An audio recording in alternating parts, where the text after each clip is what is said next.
Hello, and welcome to the course. I'm your host, Stephen, and today I'm speaking with Professor Jennifer Pitts of the Department of Political Science.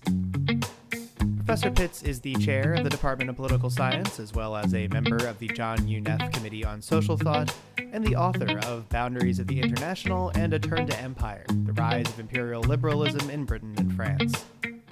She's here today to talk with us about her journey into the field of political science, her recent focus on the international writings of W.E.B. Du Bois, and how she became a University of Chicago professor. Professor Pitts, welcome to the course. How are you this morning? I'm great. Thank you for having me. Much to get to. Just to start off, could you just briefly introduce yourself, tell us your name, titles, and just a little bit in layman's terms about what you do at UChicago? Okay, my name's Jennifer Pitts. I'm a professor in the political science department and also in the Committee on Social Thought. I'm a political theorist, and I also describe what I do as the history of political thought, which is a field that kind of sits at the intersection of intellectual history and politics and philosophy. So I'm interested in the way that people have thought about politics and society historically, in the past. And I'm particularly interested in the history of thinking about empire and the international sphere, especially in the 18th and 19th centuries. Thank you. We like to start all the way back chronologically. Typically, I ask people what they wanted to be when they were kids, maybe like middle school, high school age. I've never heard anyone say they wanted to be a political theorist when they were that age. How about you?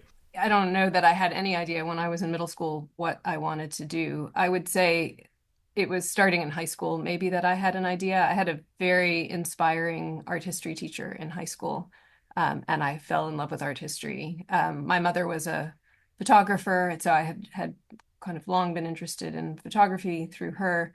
And then I took this sizzling art history class and started to work in museums in the summer and just loved that. So I went to college thinking that I wanted to study art history. So I pursued that for about a year and a half or 2 years, took a lot of classes in art history, including some graduate seminars, and then just decided as I got deeper into it that it wasn't quite what I was looking for. And so it took me a while to settle on a discipline. I ended up being an English major as an undergrad. And I would say everything that I've always been interested in, just kind of the history of human culture, how people make sense of the world that we live in, how they express themselves, how express their thoughts about that. And, I love the idea of interpreting visual expression, and that I think was what drew me to art history. I love literature, but I found myself drifting in the direction of kind of more explicit discussion of politics. My first kind of introduction to politics, I guess, was through journalism in college. I was a reporter and then the editor of a news magazine called The New Journal that was still is a great magazine doing kind of long format journalism about political issues, local issues. I was a student at Yale, so a lot of interest in New Haven as a city, the questions and problems facing urban government. And so that was kind of how I got really interested in politics and writing about politics. Yeah, did you just sort of happen to fall into covering politics? Did you choose local politics as a beat? How did that come about? Once again, it was partly thanks to really inspiring teaching. Fred Strebe, who teaches nonfiction writing at Yale, was a genius of a professor, and he introduced me to the kind of thrill of nonfiction writing, let's say. I liked the idea that you could find a subject that was very local and learn a lot about it and kind of know everything that there was to know in a short time about sort of be the authority on a local subject, and try to understand how it bore on larger questions. I liked the idea of hunting for stories in my local neighborhood. From that experience, and I don't know, if there were others in undergraduate as well, were you pretty sure that you wanted to pursue political science when you were leaving college, or was that still up in the air? No, I would say I had absolutely no idea. I wanted to make a go at journalism. So after I graduated, I first did an internship in the New York City government, a program called the Urban Fellows that is also still in existence. And I did that because I thought if I want to write kind of muckraking journalism about, you know, city government or urban affairs, or just government in general, I should understand something about how government works from the inside because it felt very opaque, like a black box. You talk to people, but you don't really know what's going on. So I did that for a year, and I was working there at the time of, so I'm dating myself. I graduated from college in 1992, and that year, 92 to 93, was the year of the mayoral race between Mayor Dinkins, who was the mayor at the time, and Rudolph Giuliani, who was the challenger. And so I was asked to stay on to work on press affairs in the Economic Development Corporation, which was the portion of the city government that I worked for. And that was a really exciting opportunity. I really believed in Mayor Dinkins. And so I wrote kind of press releases and speeches for Dinkins at little local events, nothing really exalted, but it was fun and interesting. And I learned a lot about, I would say, I think it served the purposes that I had gone in to serve, which was to try to understand something about how the city works from the inside. I interned at the New Republic before that, and that gave me a taste of a certain style of journalism that I decided I wasn't well suited for, kind of gotcha journalism, that was, and I decided ultimately that I wasn't really constitutionally well suited to journalism, and that may be partly because of the kind of distinctive experience that I had at the New Republic. But the feeling that you as a journalist have to kind of cultivate the trust of somebody and then turn on them in print bothered me. And I decided that, as important as it was, and I mean, I have more respect for great journalists than for just about anybody else, but I decided that I constitutionally couldn't handle the complexity of that relationship. So while I was there, Andrew Sullivan, whose politics were very different from mine, but who was a very charismatic figure, had done a PhD in political theory. And I was intrigued by the possibilities opened up, both by working on historical figures rather than this, process of cultivating the trust of live people that you turn on.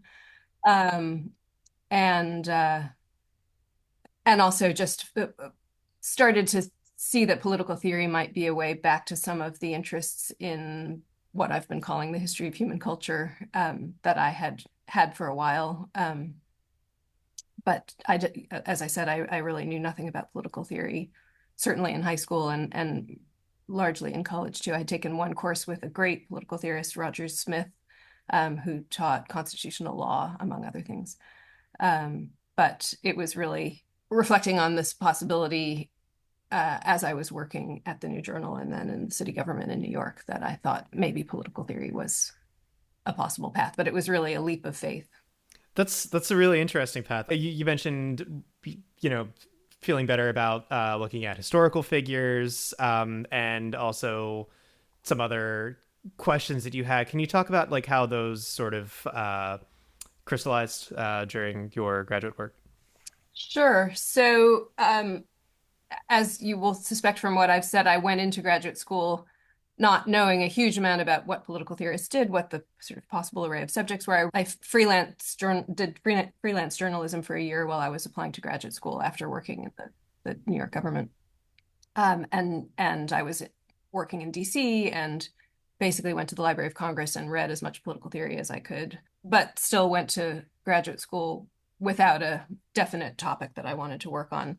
Luckily, the program that I went to required a lot of coursework for the first 2 years of graduate school. So I sort of spent those 2 years catching up. And one of the courses that I took was a brilliant course on political thought and empire by Pratap Banu Mehta, who's a great political theorist who has broad interests in the history of thought. He wrote a dissertation on Adam Smith, broad interest in the history of democracy and the history of liberalism.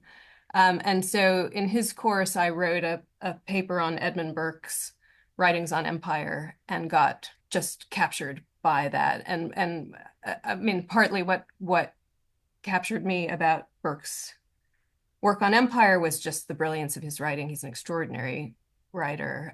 Partly it was the moral passion of his critique of atrocities perpetrated by the British in India.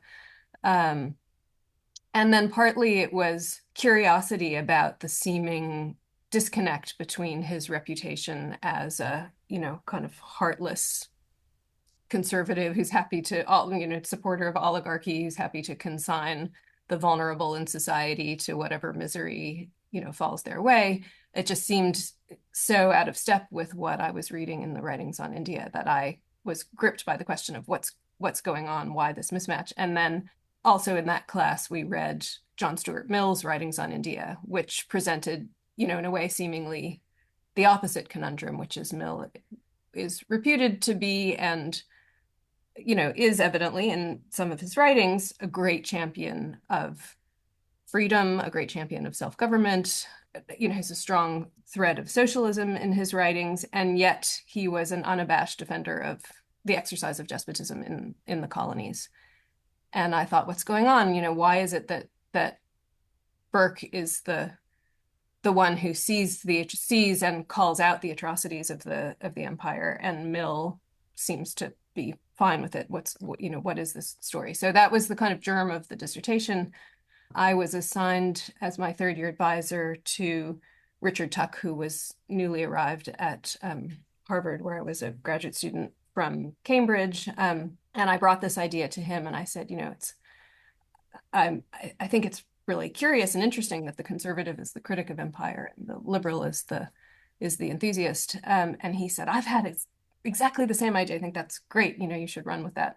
And I quickly decided that the conservative liberal framing was not a good way to think about it. And so I readjusted the argument, but that was the germ. And then from there, I went to Stanley Hoffman, who was another extraordinarily inspiring professor who taught me in the international relations field seminar. I presented the idea to him, and he said, "Oh, you must look at Tocqueville on Algeria." And so I did that. Tocqueville's writings on Algeria were very little known in the Anglophone world. There had been, one or two articles about them, but and he seemed to fit this portrait of liberal supporters of empire who appear to be, supporters of democracy and self-government, and yet when you look at their writings about the non-European world, they seem to be saying something very different. So that was the kind of core of the dissertation, and then I built it out from there when I tried to see what questions do I need to be answering to tell the argument, to make the argument that I want to make. Yeah, that's interesting. As someone with no special expertise, but who's familiar with those names, yeah, I absolutely would have assumed that those two guys would have, those positions would have been flipped just based on what else I know about them. Asking people to break down their day to day, I realize is not the right way of framing it, but the balance of your different roles at the university now, like how are your kind of energies and time divided up?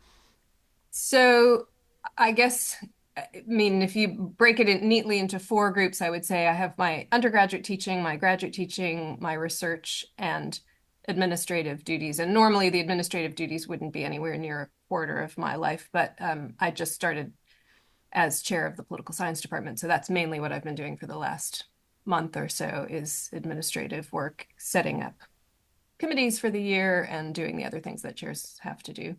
Congratulations on having that position and getting to do all that administrative work. Thank you. It's an interesting way to engage with everything that the department does, which much of which one doesn't see as a faculty member, outside the administrative role. That happened to me as well when I was director of graduate studies. I felt very connected to all the graduate students in a way that hadn't been the case so much before, where I was very devoted to my own graduate students in political theory, but less aware of what the others were doing. And being DGS made me feel kind of responsible for all the graduate students, and that was fun to get a sense. Political science is a very kind of vociferous discipline where everybody's off. The subfields do quite different things. Political theorists are sort of famously, notoriously at the more at the fringes of the discipline than the others. There's kind of empirical political science, and political theory is often conventionally how it's understood. Although I think one of the great things about Chicago and this department is that there's always been a much more integrated relationship among the subfields, and political theory has always felt much more a part of the department than is the case at a lot of Could institutions. could you actually? I mean, I'm not sure that a lot of listeners will really have a great understanding of what either of those things are. Mm. Could you elucidate the distinction there a little bit? Of empirical versus normative Well, specifically in your field, yeah, like political theory versus versus like yeah. yeah. So, I mean, again, conventionally, I think it's not necessarily true because political theory. So the conventional distinction between empirical political science that studies events in the world, phenomena, political trends, let's say, or causal relationships in politics without taking a normative position. There's a classically associated with Weber, the idea of a fact value distinction that the social scientist, studies what happens but doesn't inject their values into it. And then political theory is taken to be the normative side of the discipline where people are concerned with political values, but maybe don't study the world as it is, but preach about the world as it should be. That would be the kind of caricature.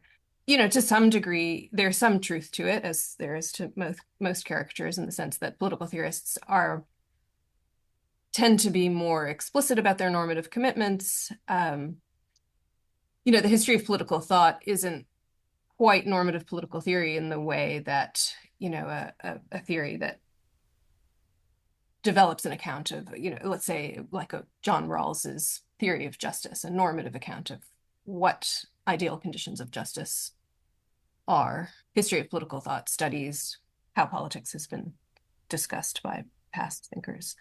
But there is political theory, maybe even increasingly so in recent years, that is engaged with politics on the ground, social movements, learning, understanding what the political theory in a social movement is, and in thinking theoretically about how social movements operate. And I think a lot of empirical political science is done by people who themselves have normative commitments. Some of them are more explicit about them than others, but there's some truth to the distinction, but there's also ways in which it hides a lot of what's interestingly, going on in the details. Also, just wanted to ask a little bit about the future, or just like what's exciting to you at the moment. Like, are there research projects that you are working on or involved in that you're really excited about right now, or things that you are looking forward to doing when Mhm. you have the time?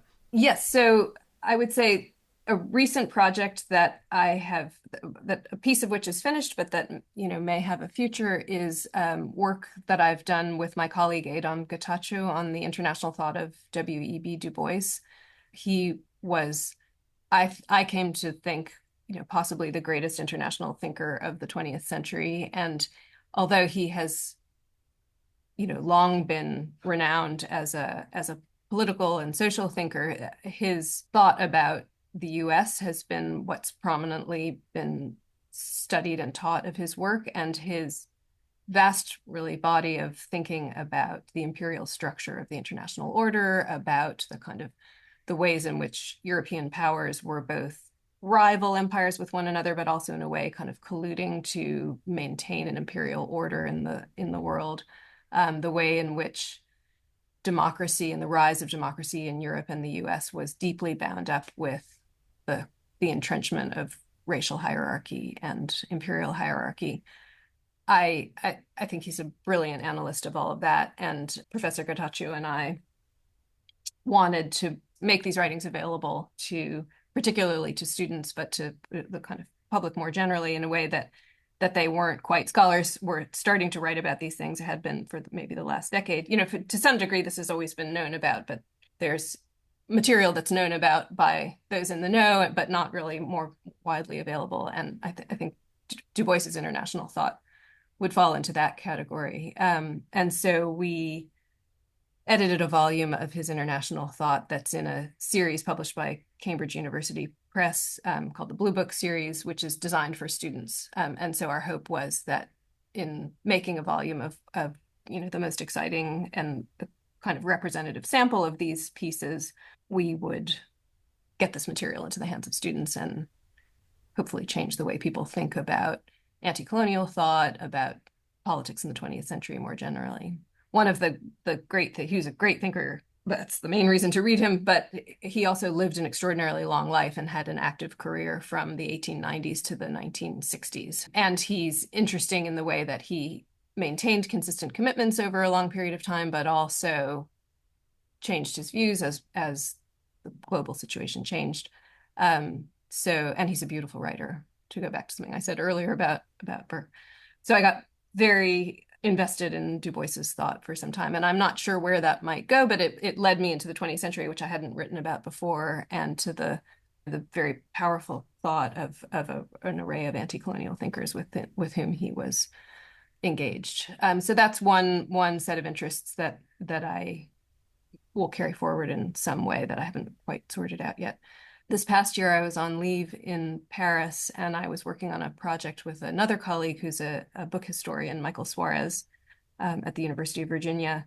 And we've been working on a project about an anti-slavery text from the 18th century. The author is Ottobah Cugoano, who was the first Afro-British writer, formerly enslaved person to write a kind of full-fledged anti-slavery treatise, which he wrote in 1787. And we've been interested in the French translation of it because one puzzle about this remarkable book, which is a very elaborate argument against slavery that draws on English law and the Bible, and it involves economic analysis and quite a well worked out view of the global economy and the way in which slavery is central to the economic power of the British Empire, the collective responsibility of the British people for slavery.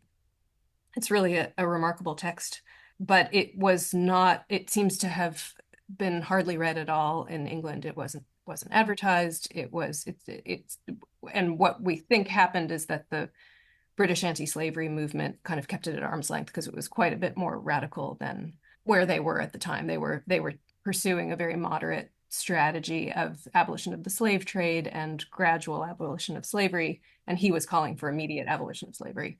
So, and this text was translated into French the following year, and there seemed to be signs that it had been translated by Condorcet, the Marquis de Condorcet, who was probably France's most prominent anti-slavery writer at the time, in addition to being a major philosopher, mathematician, major figure of the French Revolution. And the idea that Condorcet had possibly, seen the brilliance of this text, decided to invest the time and financial resources into translating it and making it available to the French public in the course of his anti-slavery efforts in the early years of the revolution seemed very exciting. So sorry for the long wind up, but that's what I've been doing. Spending a good deal of my time in Paris was researching that, working through the Condorcet papers and thinking about his anti-slavery project more generally, but more specifically trying to make the case that he was, if not the sole translator, the kind of major agent responsible for bringing this text to the attention of the French public. Yeah, that sounds like a fascinating text, and a post-publication life of the text. That's really cool. We always end with a big question. What would you say you find most fulfilling about what you do? I would say, gosh, I think engaging with students is what I find most fulfilling. I love doing research. I don't love writing. I love having written, but I find the writing process hard. And I find engaging students, both undergraduates and graduate students, maybe in slightly different ways, incredibly gratifying. And when I wonder, what the point of what I do is, I feel that at least if I'm teaching, then I'm contributing to the good of the world in some way. So and teaching at the University of Chicago is extraordinarily gratifying because the students are so engaged and so much fun to teach and so curious and imaginative. So it really is, the teaching is the thing that sustains me. And I've had graduate students, a phenomenal group of graduate students over the last 10 years or so who are, share my interests, but have realms of expertise that are totally different from mine and are taking, the things that I'm interested in utterly new directions, especially in terms of 20th century anti-colonial thought. Some wonderful work being done on that. Um, the teaching undergraduates and graduate students has different pleasures and rewards, but they're both great. Thank you, Professor Pitts, for your time today. And course takers, if you enjoyed today's interview, please check out the others. Leave us a comment, subscribe, follow, and share this episode with your friends and family. You can find out more about the University of Chicago through uchicago.edu or the university's campus in Hong Kong through uchicago.hk. Stay tuned for more, and thanks for listening.